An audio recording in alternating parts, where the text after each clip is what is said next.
ஆக்டிங்க்குள்ள வரீங்க. ம். நம்ம டைரக்ஷன்ல இருந்தும் ஒரு ஏதோ ஒரு எதார்த்தமான நடிப்புக்குள்ள வந்துட்டீங்க. ம். நடிப்பு தான் பண்றோம் அப்படின்னு கிக் ஸ்டார்ட் ஆயிட்டு தொடர்ந்து சக்சஸா போய்க்கிட்டு இருக்கு. ம். எந்த கட்டத்துல உங்களுக்கு வந்து ஓகே நம்ம டைரக்ஷன் அப்புறம் பார்த்துக்கலாம். இதுக்கப்புறம் நடிப்போம்னு எந்த கட்டத்துல உங்களுக்கு ஃபீல் ஆச்சு? லைக் இந்த டெசிஷன் எடுக்க எப்படி தோணுச்சுங்க? நக்லைட்ஸ்ல ஒரு நாளு ம். ராஜேஷ் வந்து கூப்பிட்டு கேட்டாரு. ம். ம். நாங்க ஏடி வேலையும் பார்த்துட்டு இருந்தோம், நடிச்சுட்டும் இருந்தோம். நானும் ம். அருணும் மட்டும். நக்லைட்ஸ் அருண் ம். இருக்காப்லல்ல.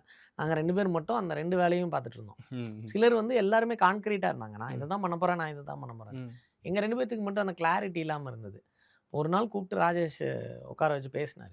ம். ஏதாவது ஒண்ணுல கான்சன்ட்ரேட் பண்ணுங்க. ம். முதல்ல நீங்க என்ன முடிவுன்னு சொன்னீங்கன்னா தான், நாங்க அத நோக்கி வேலை செய்ய முடியும் உங்க மேல. ம். அப்படின்னோனே இம்மீடியட்டா நான் நடிகன்னு. ஏன்னா, லேட்டா தான் ஆரம்பிச்சேன் என்னோட கெரியரையே. ஓகே. ம். இனி நம்ம டைரக்டர் ஆயி அதுக்கான கொஞ் டைம் ஸ்பேன் வந்து ம். ரொம்ப ம். ஜாஸ்தி இல்ல ஒரு டைரக்டர் ம். ஆகுறதுக்கு. ம். ஸோ யோசிச்சேன். சரி வேணாம் எடுக்கிறதே கேம்பிளு. இந்த கேம்பிள்ல கன்விஷ் இன்னும் பெரிய கேம்பிள் எஸ். ஆட வேண்டான்ட்டு தான் சரி நடிகன் ஆயிரலாம்.